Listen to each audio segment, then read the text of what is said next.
Évidemment, le coach en gestion du budget que je suis ne peut que plébisciter l'arrivée sur le marché de Vinted pour acheter des vêtements d'occasion.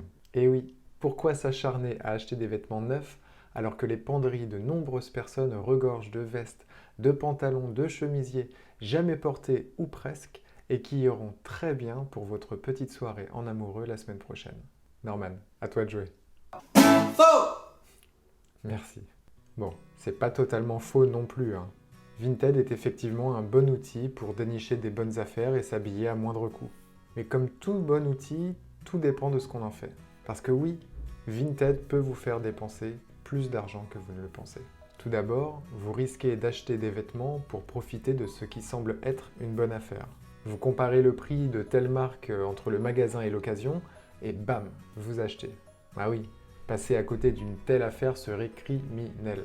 Mais là, vous avez acheté le prix ou la marque plus que le vêtement. Et puis l'application Vinted, il est possible que vous l'ouvriez juste pour voir. Tout comme moi, j'ouvrais l'application Amazon juste pour voir.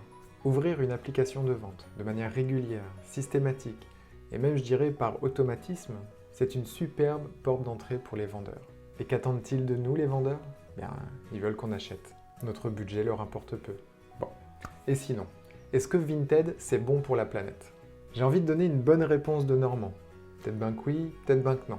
Encore une fois, tout dépend de la façon de l'utiliser. Ça peut être bon pour la planète, par exemple, si vous évitez les envois par colis et que vous privilégiez le local. Vous en profiterez pour faire connaissance avec une personne qui a sûrement les mêmes goûts vestimentaires que vous, et vous pourrez continuer à échanger ou à vendre des vêtements avec cette personne. Aujourd'hui, ce qui n'est pas bon pour la planète et pour votre portefeuille, c'est la surconsommation. Comment l'industrie du textile est-elle devenue en si peu de temps parmi les plus polluantes du monde? C'est grâce, ou plutôt à cause, de la fast fashion. On n'a plus 2 collections par an, mais jusqu'à une vingtaine pour certaines enseignes. Que l'on suive ce rythme effréné, neuf ou d'occasion, on le suit quand même. Et pour que des vêtements soient disponibles sur le marché de l'occasion, ça veut bien dire qu'à un moment, une personne l'a acheté neuf. Ce que je veux dire, c'est qu'on peut revenir un peu à la raison et porter les vêtements que l'on a déjà plus longtemps. La mode, mais libérons-nous de la mode!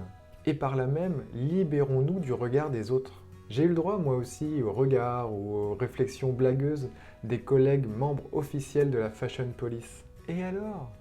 Je vis comme je l'ai décidé et pas comme ces personnes le souhaitent.